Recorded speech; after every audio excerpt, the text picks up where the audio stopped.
Você já parou para pensar que o maior julgamento da história da humanidade já aconteceu? Não em um tribunal romano, não diante de Pilatos, mas em 7 momentos simples, 7 sinais que mudam tudo. Imagine isso, você entra em um tribunal. Do outro lado, alguém afirma ser Deus encarnado. Um louco? Um profeta? Ou a verdade absoluta? Provar isso exige mais do que palavras bonitas. Exige evidências, provas irrefutáveis, testemunho após testemunho, prova após prova. E é exatamente isso que João faz. Ele não escreveu um livro comum. Ele montou o maior caso de identidade divina que já existiu, usando apenas 7 sinais. Mateus prova que Jesus é o Rei prometido. Marcos mostra o servo sofredor. Lucas revela o Filho do Homem totalmente humano. Mas João vai muito além. Ele começa assim: no princípio era o Verbo, e o Verbo estava com Deus, e o Verbo era Deus. Antes de qualquer milagre, antes de qualquer toque, antes de qualquer palavra, João estabelece a identidade.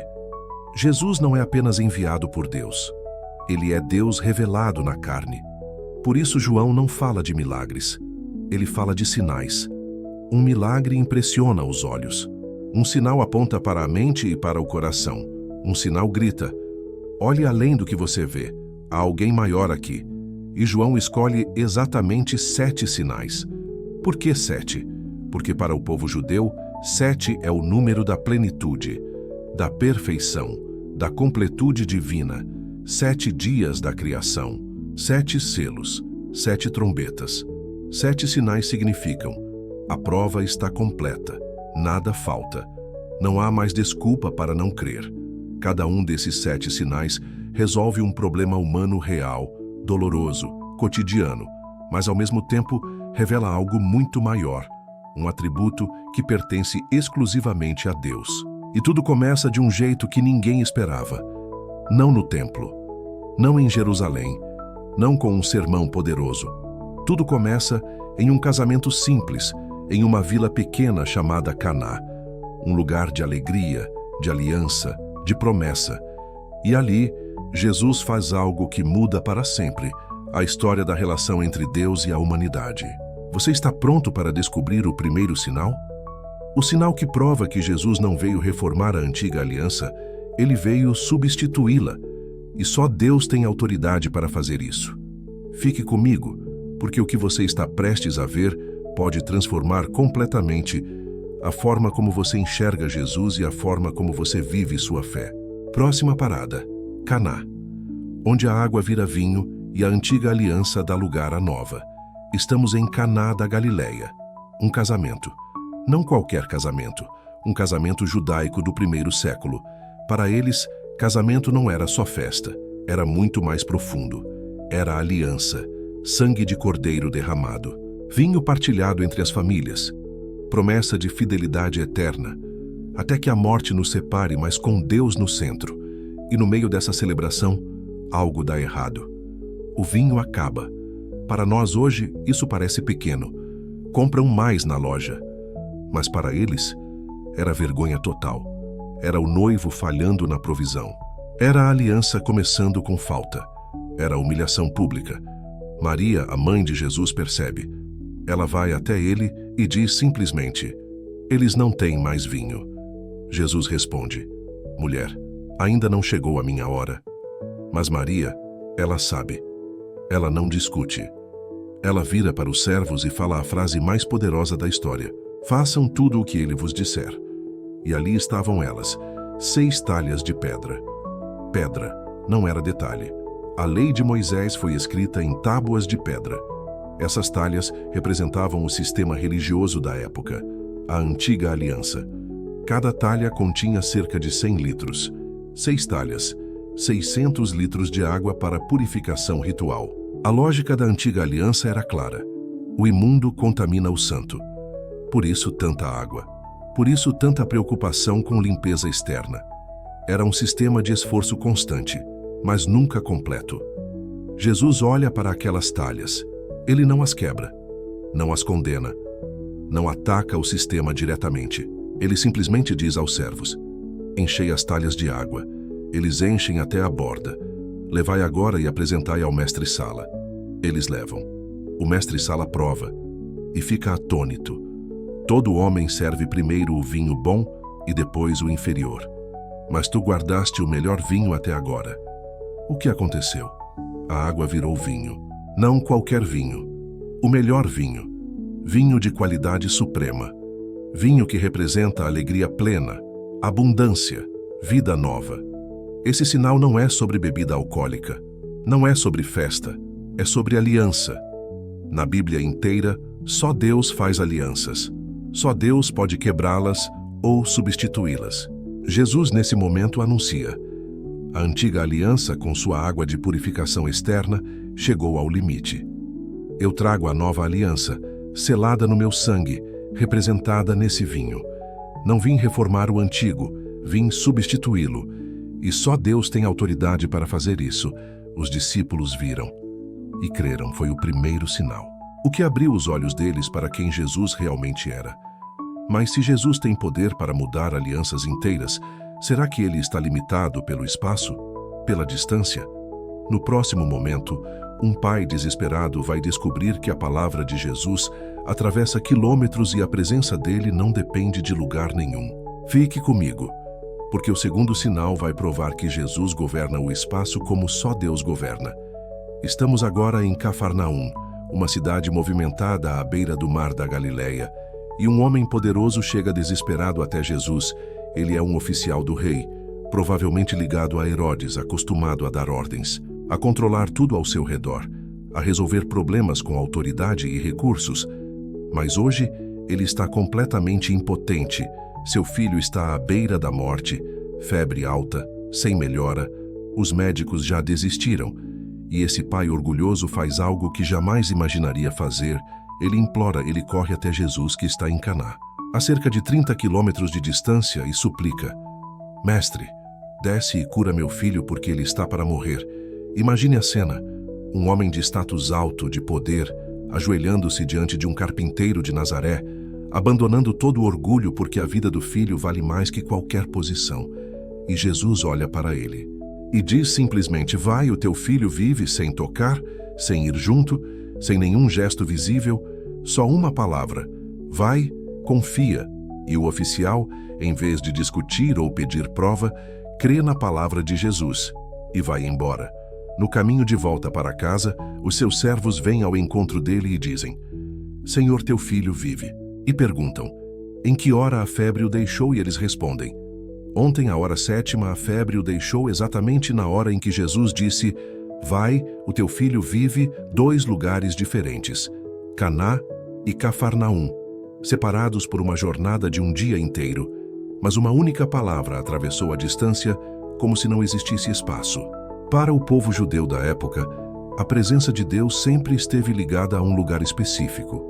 O tabernáculo no deserto, depois o templo em Jerusalém, a Arca da Aliança. Deus estava onde a sua glória habitava. Você precisava ir até lá para encontrar Deus. Mas Jesus quebra isso completamente. Ele não vai até o menino, não toca, não precisa estar fisicamente presente, ele apenas fala, e a distância obedece. Isso prova que Jesus não está limitado pelo espaço. Ele governa o espaço como só Deus governa. Lembra de Jonas, que tentou fugir da presença do Senhor, navegando para o outro lado do mundo, e descobriu que não há para onde fugir. Deus está em todo lugar. E Jesus age exatamente assim, cura à distância, porque a sua presença não é confinada a um templo ou a um corpo físico. Ele é o Deus onipresente revelado. Esse segundo sinal não é só sobre uma cura, é sobre a autoridade divina sobre o espaço, sobre o fato de que onde quer que você esteja, a palavra de Jesus chega até você. Não importa quão longe, quão isolado, quão impossível pareça. E os discípulos que viram isso creram.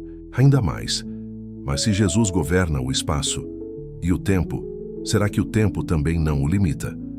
Um homem preso há 38 anos, esperando por uma cura que nunca vem, vai descobrir isso no próximo sinal.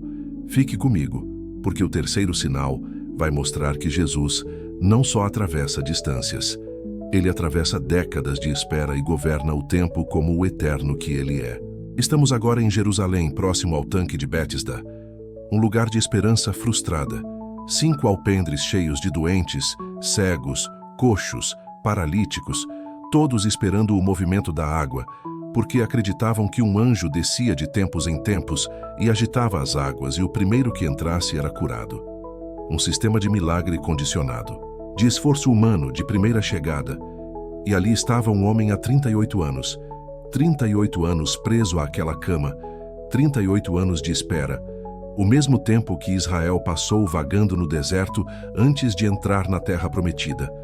Uma geração inteira de espera, de promessas adiadas, de esperança que se desgasta.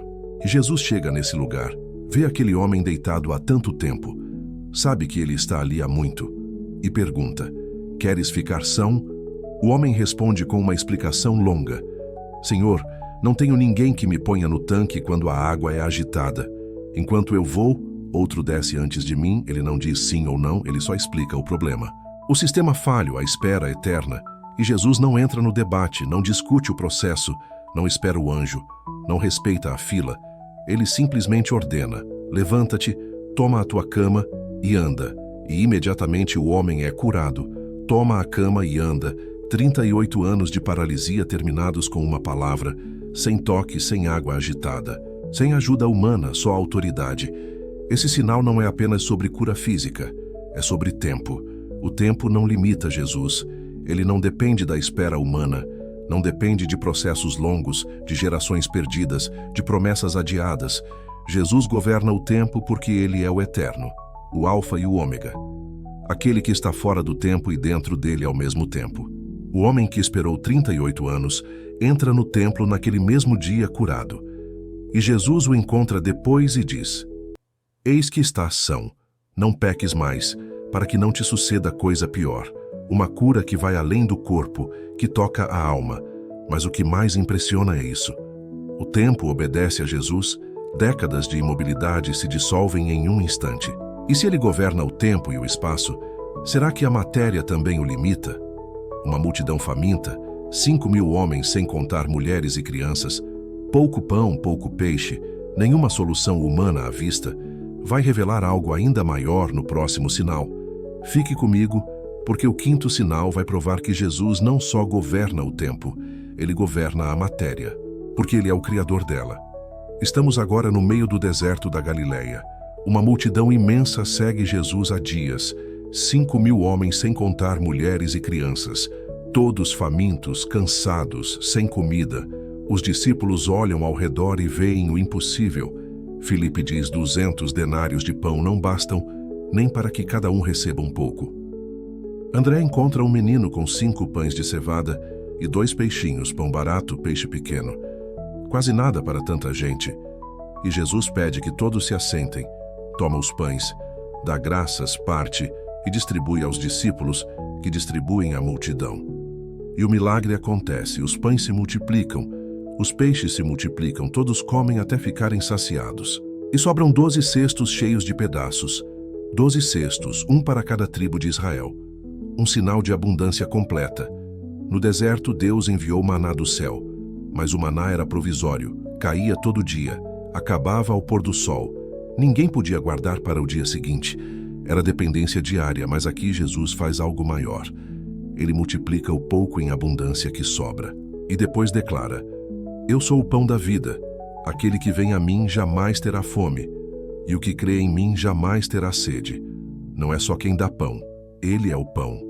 Moisés trouxe pão do céu, mas Jesus é o pão que desceu do céu, o verdadeiro alimento que dá vida eterna. Esse sinal não termina na multiplicação física. Ele revela que a matéria não limita Jesus, porque ele é o criador da matéria. Aquele que fez o universo do nada pode multiplicar pão, peixe, vida, qualquer coisa. O pouco se torna muito nas mãos dele. A escassez vira abundância.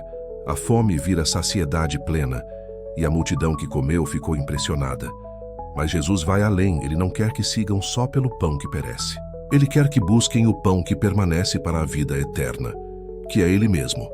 E se ele governa a matéria, será que o caos também obedece a ele? Uma noite escura no mar da Galileia, vento forte, ondas altas, Discípulos sozinhos no barco, lutando contra a tempestade. Vão descobrir isso no próximo sinal. Fique comigo, porque o sexto sinal vai mostrar que até o caos reconhece o Criador e obedece quando ele manda. É noite no mar da Galileia, os discípulos estão no barco sozinhos. Jesus tinha subido ao monte para orar. O vento sopra forte contra eles. As ondas crescem, o barco é sacudido. Eles remam com dificuldade. O medo toma conta, porque no pensamento hebraico o mar sempre representou o caos, a instabilidade, o perigo incontrolável. O abismo primordial onde o mal habita. No Gênesis, o Espírito de Deus pairava sobre as águas antes de trazer ordem à criação. Em Jó, Deus pergunta: quem encerrou o mar com portas quando ele rompeu do ventre? Quem pôs limites ao mar para que não transbordasse mais? O mar é o símbolo do que o homem nunca controla. E naquela noite o caos está solto. Os discípulos veem algo se aproximando sobre as águas. Uma figura caminha. Não nada, não voa, caminha sobre o mar. E eles gritam de medo pensando ser um fantasma. Mas a voz familiar corta a tempestade. Sou eu. Não temais. E Pedro, impulsivo como sempre, diz: Senhor, se és tu, manda-me ir ter contigo sobre as águas. Jesus diz: vem. Pedro desce do barco e anda sobre as ondas em direção a Jesus. Mas ao ver o vento forte tem medo. Começa a afundar e clama: Senhor, salva-me. Jesus imediatamente estende a mão, pega nele e diz: homem de pequena fé, por que duvidaste? Eles entram no barco e o vento cessa. O mar se acalma instantaneamente. Os discípulos se prostram e dizem verdadeiramente: Tu és o Filho de Deus. Esse sinal não é sobre domínio da natureza. É sobre autoridade sobre o caos. O mar obedece porque reconhece o Criador. As ondas param porque o mesmo que ordenou no princípio agora ordena de novo. Jesus não luta contra o caos. Ele simplesmente anda sobre ele. O caos se submete, o vento se cala. O medo dos discípulos vira adoração. Porque só Deus governa a criação. Só Deus pode dizer ao mar: cala-te e aquieta-te. E ele obedece. Esse sexto sinal mostra que Jesus não está sujeito ao caos da vida. Ele o domina. Ele caminha sobre o que assusta, sobre o que afunda, sobre o que ninguém controla. E se ele governa o caos, será que ele também pode criar do nada? Um homem que nunca viu luz nos olhos, não perdeu a visão, nunca teve, vai descobrir isso no próximo sinal. Fique comigo, porque o sétimo sinal vai revelar que Jesus não só restaura, ele cria vida como só o Criador cria. Estamos agora em Jerusalém, e Jesus encontra um homem que nasceu cego. Não é alguém que perdeu a visão depois. Ele nunca viu nada. Desde o ventre, nunca experimentou luz, cor, rosto da mãe. Nada. Os discípulos perguntam: Rabi, quem pecou, este ou seus pais, para que nascesse cego? E Jesus responde: nem ele pecou, nem seus pais, mas para que se manifestem nele as obras de Deus. E então ele faz algo que ninguém esperava. Cospe na terra, faz lodo com a saliva, unge os olhos do cego com esse lodo. Linguagem direta de Gênesis. O Criador formando o homem do pó da terra, misturando o elemento da criação com o sopro divino. E diz: vai, lava-te no tanque de Siloé. O homem vai, lava e volta vendo. Pela primeira vez na vida ele vê. Não é restauração de visão perdida. É criação de algo que nunca existiu. Olhos que funcionam do zero. Visão concedida onde havia vazio absoluto. Esse sinal não é cura comum, é ato criador. Criar do nada é atributo exclusivo de Deus. Só o Criador pode dar vida onde não havia. Só Ele pode formar o que estava ausente. E a história não para aí. Os vizinhos ficam perplexos. Uns dizem: é ele, outros não, é parecido. E levam o homem aos fariseus, que interrogam: como foste curado? Quem fez isso em ti? O homem responde com simplicidade devastadora: eu era cego, agora vejo.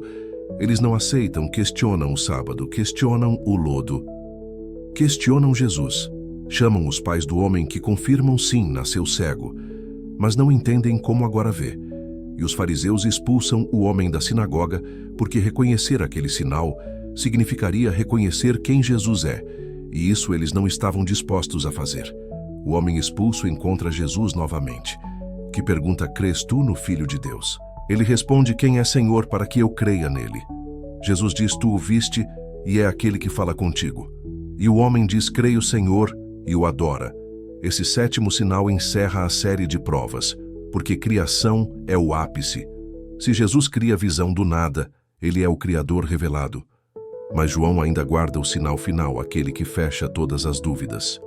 4 dias morto, sem esperança, Lázaro no túmulo, vai mostrar que Jesus não só cria vida, ele vence a morte.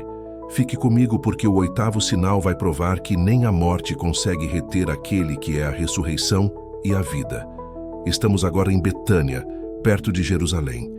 E Lázaro está morto há 4 dias no túmulo. Corpo já em decomposição, cheiro forte, esperança completamente morta. Marta e Maria, irmãs de Lázaro, mandam um recado a Jesus dias antes dizendo: Senhor, aquele que tu amas está enfermo. Mas Jesus demora, fica 2 dias onde estava. E quando chega, Marta sai ao encontro dele e diz: Senhor, se tu estivesses aqui, meu irmão não teria morrido. Maria vem atrás chorando e repete a mesma frase. Se tu estivesses aqui, o luto delas é real. A dor é profunda. Elas acreditam em Jesus, mas acham que agora é tarde demais. 4 dias era o limite para os judeus. Depois disso, a alma já tinha partido. Não havia mais volta. E Jesus diz a Marta: eu sou a ressurreição e a vida. Quem crê em mim, ainda que esteja morto, viverá. E todo aquele que vive e crê em mim não morrerá eternamente. Crês tu nisso? Marta responde: sim, Senhor. Eu creio que tu és o Cristo, o Filho de Deus que havia de vir ao mundo. E então Jesus vai ao túmulo, uma caverna com uma pedra posta à entrada. Ele manda tirar a pedra. Marta avisa: Senhor, já cheira mal porque já é o 4º dia, mas Jesus insiste, e eles tiram a pedra. Jesus levanta os olhos e diz: Pai, graças te dou porque me ouviste. Eu bem sei que sempre me ouves, mas por causa da multidão que está em redor, disse isto para que creiam que tu me enviaste. E então clama em alta voz: Lázaro, vem para fora. E o morto sai, atado com faixas, o rosto envolto no lenço. Jesus diz: soltai-o e deixai-o ir. 4 dias de morte desfeitos por uma palavra. O túmulo vazio onde deveria haver decomposição. Agora a vida. Muitos dos judeus que estavam com Maria creram nele ao verem isso. Esse sinal não é só ressurreição. É o clímax de todos os outros. Porque se Jesus vence a morte, ele é o Senhor sobre tudo. Muda alianças, governa espaço, tempo, matéria, caos, cria vida do nada e agora derrota o último inimigo, a morte. Mas João não para aí. Ele leva ao túmulo vazio de Jesus. A morte não consegue reter o próprio Filho de Deus, o túmulo aberto, as mortalhas dobradas. E então vem a confissão mais forte de todo o Evangelho.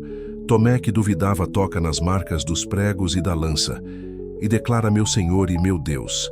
João fecha dizendo: estes sinais foram escritos para que creiais que Jesus é o Cristo, o Filho de Deus, e para que crendo tenhais vida em seu nome.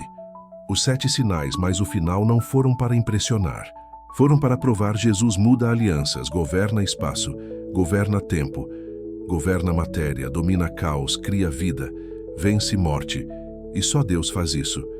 João nos mostrou quem Jesus é: Deus encarnado, Senhor da criação, aquele que governa a aliança, espaço, tempo, matéria, caos e a própria morte.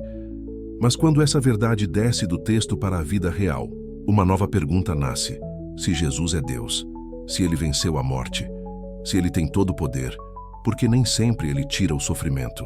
Por que alguns milagres não vêm? Por que alguns espinhos permanecem? Paulo conheceu esse Jesus profundamente. Foi arrebatado ao 3º céu. Viu coisas indizíveis e mesmo assim recebeu um espinho na carne. Não como castigo, mas como proteção, como sabedoria. Porque a fé cristã não é apenas sobre quem Jesus é sobre como viver com isso todos os dias.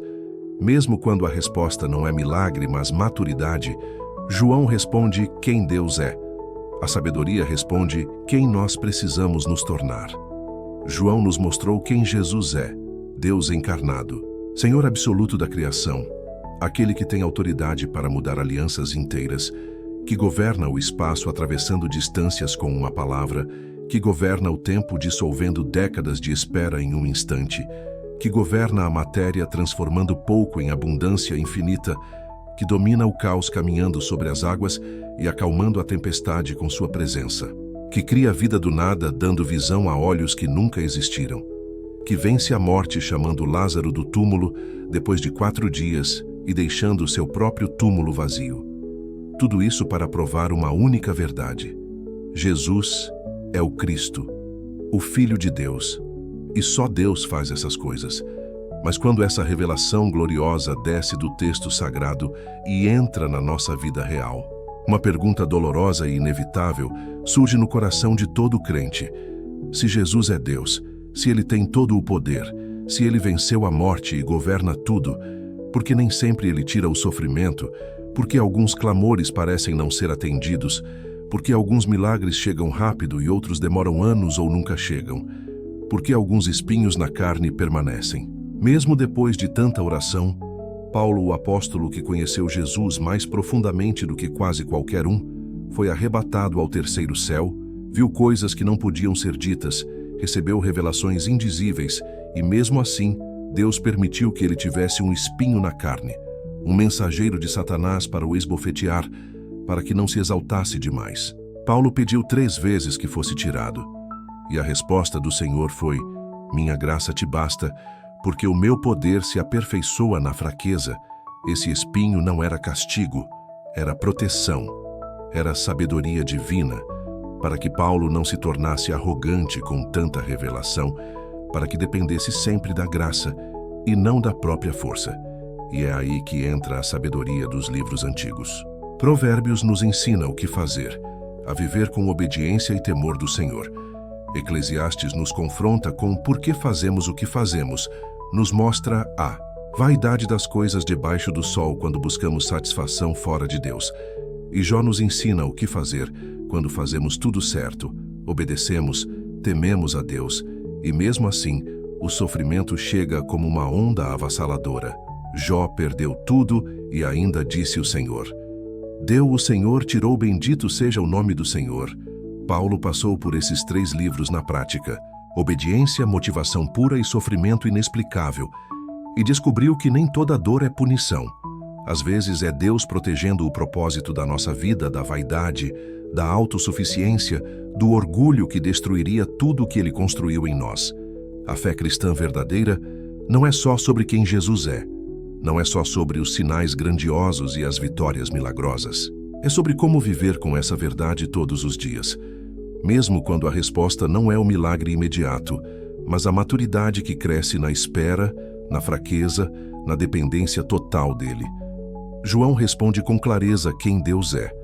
A sabedoria responde com profundidade quem nós precisamos nos tornar. Então, se hoje você está carregando um espinho, se está esperando um milagre que ainda não veio, lembre-se: a graça dele basta. O poder dele se aperfeiçoa exatamente onde você se sente mais fraco, e essa fraqueza pode ser o lugar onde Deus está fazendo algo muito maior do que você imagina. Se essa mensagem tocou seu coração, deixe seu amém nos comentários, compartilhe com alguém que está precisando ouvir isso agora. Inscreva-se no canal e ative o sininho para não perder as próximas revelações, porque a jornada com Jesus não termina nos sinais, ela continua na vida real, todos os dias, até o dia em que o veremos face a face. Glória a Deus! Se essa revelação dos 7 sinais de João mexeu com o seu coração, se você sentiu o poder de Jesus como nunca antes, então não guarde isso só para você. Deixe seu amém forte nos comentários agora mesmo para declarar que você crê. Marque nos comentários o nome de um amigo, de uma irmã, de alguém que está precisando dessa verdade hoje. Pode ser a palavra que muda a vida dele. Curta o vídeo para ajudar o algoritmo a levar essa revelação para mais pessoas que estão buscando respostas na Bíblia. E o mais importante, se inscreva no canal O Selo Foi Aberto e ative o sininho porque tem muito mais vindo aí.